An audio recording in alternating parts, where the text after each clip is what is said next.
برج الثور آخر أسبوع من شهر ديسمبر مستعجلة، أو أنكم تستعجلوا الأمور بسرعة كبيرة. عندكم استعجال في عجلة، في شيء، في مسألة عندكم فيها استعجال. أه، أول شيء أنا شايفة بالفنجان، حبيبي الثور، أنت في حالة ركود. يعني الحياة ما بتمشي مثل ما أنت بتحب.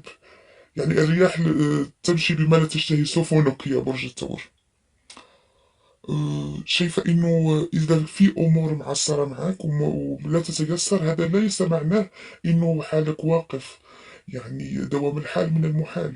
يعني مش دايما الشيء اللي احنا بنرغبه هو خير. ممكن الأشياء معطلة معاك لأنها مش خير، لأنه شر. وربنا سبحانه وتعالى عم يعني ييسر لنا الخير، الخير الحقيقي لهذا الأمور اللي احنا شايفينها إنها متعسرة، ربما خير. أنا بدي يعني تطلعوا من الحالة وتشكروا ربكم، يعني على السراء والضراء. طيب حبيبي التور، أنا شايفة إنه عندكم زي ما نقول كلب يتابعكم خطوة بخطوة. هذا بيدل عن صديق وفي مخلص. يعني أول ما بتحتاجوا تلاقيه في جنبك. هو دايما مادد إيده ليكم، يعني معاكم في الحزن وفي الفرح، وكأنه بمثابة الأخ أو السند لكم يا برج الثور. لازم أنكم تحافظوا عليه ولا تخسروه.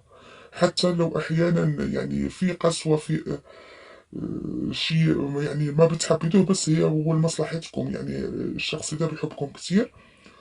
شايفة إنه البعض منكم عابر بحور وقاطع مسافة طويلة، يعني قطعها بجهد وعناء، لكن النهاية قريبة. أنا شايفة إنه النهاية قريبة، يا إما بالنسبة لكم، يا إما الشخص بعد منكم شخص يدرس يقدم على شهادة عليا. كان مشوار طويل، لكن النهاية قريبة. يعني إن شاء الله النجاح قريب. يا إما في بعض منكم سافر وكان عندكم صعوبات كثيرة بهذا السفر. كانت عندكم معاناة، عذاب. حسيتوا أنكم لوحدكم يا برج الثور تتخبطوا. لكن حتوصلوا للاستقرار في هذه المدة من عند الله. يعني لا يعلم الغيب إلا الله، بس إن في طاقات، في قراءات، يعني شايفها كثير شيئات، أشياء إيجابية. طيب صديقي الثور، أنا شايفة إنه في رجل وامرأة واقفين في الفنجان، كأنهم يطلعوا ببعض، يعني يشوفوا في بعض. كأنه في حنينية، في مشاعر، في حب. وهذا بيدل يمكن على زواج من شخص بتحبه. يعني كان عندكم شوية عراقيل ورفض، ولكن الحمد لله هذه زالت على بياض. أنا شايفة إنه راح يتم النصيب بإذن الله، وقولوا إن شاء الله. طيب حبايبي برج الثور، أنا شايفة إنه البعض منكم عنده شوية مشاكل، من حيث يعني أوراق رسمية أو وثائق أو شيء من هذا النوع، بس خير إن شاء الله. طيب آه، شوف يا برج الثور، آه، أنت يعني منتظرين مال أو موعدينكم بمال. أنتم متأكدين من هذا المبلغ. آه، لازال عندكم كتير التزامات حتى تستلموا هذا المال. أه، لا تتوتروا إذا يتأخر عليكم هذا المال، بس أنا شايف إنه راح يوصلكم.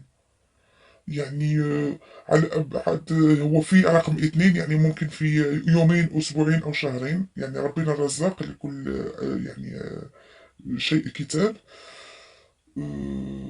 طيب أحبائي التور، أنا شايفة إنكم طالعين في طريق، يعني زي ما تقول جبل وعندكم دموع على خدكم.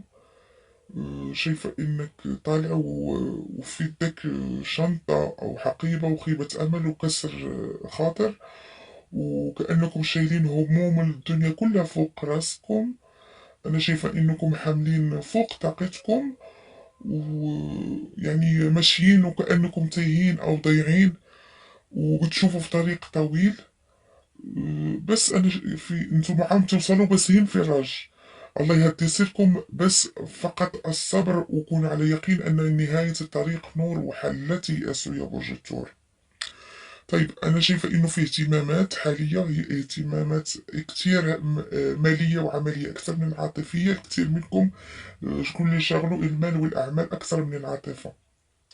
أنا شايف إنك بتقسى على نفسك كتير.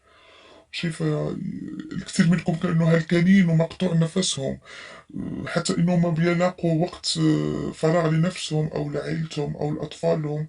أنا شايفة إنه عم تركضوا، يعني في ركض في جري ما ملاحقين. أنا زي ما قلت إنه من شوي كان عندكم أمور مستعجلة، عندكم استعجال.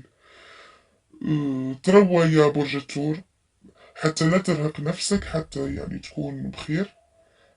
إن شاء الله اللي كاتبه ربنا راح تلحقه. طيب عزيزي الثور، يا إما أنت تخليت عن شخص أو شخص تخلى عليك، لأني شايفة إنه أنتوا اتنين في نفس الطريق وافترقتوا.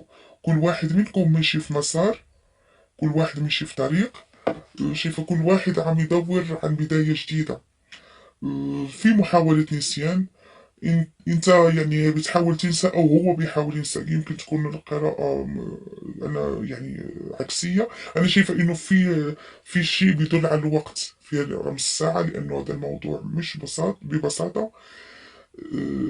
يعني هذا النسيان عندكم لازم تاخدوا وقت. في عندكم وقت لازم تاخدوه سواء انت او الشريك. في عندكم مدة زمنية محددة لازم يعني تمروا بهذه الفترة الزمنية حتى يتضح لكم كل شيء وربنا يسعدكم. طيب حبيبي برج الثور، كتير منكم عنده عين. أنا شايفة إنه في عين في قعر الفنجان، في حساد عم يحسدوكم عن كل شيء. ممكن يحسدوكم عن طيبة قلبكم، عن عفويتكم، عن شكلكم. أنا شايفة إنه في طاقة حسد تؤثر عليك وعلى عائلتك كمان. حاولوا تتعودوا من العين وتركوا نفسكم. والله يبعد عنكم الشر والحسد والعيون يا رب. شايفة إنه بعدكم يا تور حيتلقى اتصال، وبعد هذا الاتصال هناك مقابلة سريعة.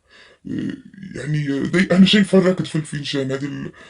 هذه المقابلة راح تتوضح فيها أمور كتير غايبة عنك. شايفة إنه في علامة استفهام، كأنه راح تكون أجوبة لأسئلة عم تدور في ذهنك من مدة. راح تلاقي أجوبة لأسئلتك، على أساس بعدها راح تتخذ قرار حاسم. أنا شايفة إنه في عندك خط قرارات، في قرار حاسم. الله يوفقك يا برج الثور ويهديك للصواب إن شاء الله، يعني خير. شايفة إنه في خبر كتير حلو، في نجمة كأنه جايك من مطرح بعيد. شايفة إنه يمكن من طريق سفر أو أحد غائب عنك يخبرك خبر كتير حلو. راح تنبسط وراح تشعر بكتير سعادة وكتير سرور داخلي. يعني حتحس براحة وسلام داخلي، وكأنه هذا الخبر كان عندك مدة وانت يعني منتظره. يمكن موافقة على طلب من هذا الشخص، أو حيكون خبر موافقة لشيء ما، لطلب ما كنت يعني منتظره. بس قولوا يا رب يا برج الثور إن شاء الله خير. في طريق جديد، وهذا الطريق حلو، طريق أبيض، يعني ما في عقبات، طريق سلس. أه، ولكن قصير. هذا الطريق قصير، يعني انت راح تمشي في هذا الطريق، بس مش حتكون يعني مسافة طويلة، وحتوصل لهذا الهدف او الطموح اللي انت يعني راسم عليه. شايف أيضا في ممكن شوية استفزازات من أشخاص متواجدين في هذا الطريق، لأنه في أشخاص حيستفزوك، ولكن يعني أنت وكأنك عطيهم ظهرك ومكمل في الطريق، ولا كأنك شايفهم هذو الأشخاص. يعني طريقك سالك ولا تلتفت ليمين ولا شمال. كمل دغري وإن شاء الله راح توصل لحلمك ولهدفك وطموحاتك إن شاء الله. آه، طيب أنا بالنسبة للناس اللي عندهم هنا انفصال أنا شايفة إنه في لقاء. شايفة لقاء فيه دموع، فيه عتاب بالنسبة للمنفصلين. هاللقاء يعني أنا شايف إنه لقاء يعني شخصين راس في راس. وتحتيهم رقم 3 يمكن.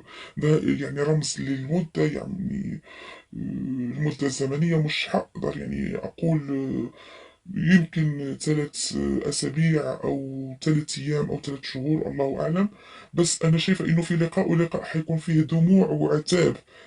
لقاء حيكون يعني مليان عتاب، مليان دموع، بس هو لقاء الرأس في الرأس يعني. بالرغم من العتاب والدموع في حميمية، وفي عواطف، في كتير عواطف وفي كتير محبة في هذا اللقاء. طيب، هيدا كل شيء بالنسبة لفنجان برج الثور لآخر أسبوع من شهر ديسمبر، يعني آخر أسبوع من سنة 2020. إن شاء الله يكون هذه السنة الجاية تكون فتحة خير عليكم يا برج الثور، وتكونوا في أحسن أحوالكم سواء العاطفية أو المادية. وربنا يعني يكون معاكم في كل حاجة تحبوا أنكم تحققوها. الآن راح نعمل دمرة، حتكون دمرة بالنسبة لبرج الثور، دمرة بالتاروت المغربي. دمرة حابين نشوف شو راح تكون طاقتكم في نهاية السنة، ونشوف إن شاء الله شو راح أتيكم. أول شي حلو هو يعني خبر بالسعد، خبر بالسعد للرجل الثور، نازل على الرجل الثور في طريق، في علم الفرح، في هناك فرح. في خبر بالسعد على رجل الثور، وخصوصا رجل الثور اللي عنده البشرة بيضاء، عندك فلوس، فلوس كتير نازلة عليك يا برج الثور، يا بشراك، في فلوس كتير. أنا شايفة إنه في أيضا عتبة وعلم فرح، يعني مناسبة مثل زواج، أو مناسبة فيها يعني فرحة وفيها زغاريد. في أيضا عندك هنا يعني طريق ماشي، ومعاه خبر في غضون يعني 3 ليالي بالكثير حيكون عندك خبر، سواء اتصال أو حد راح يكلمك.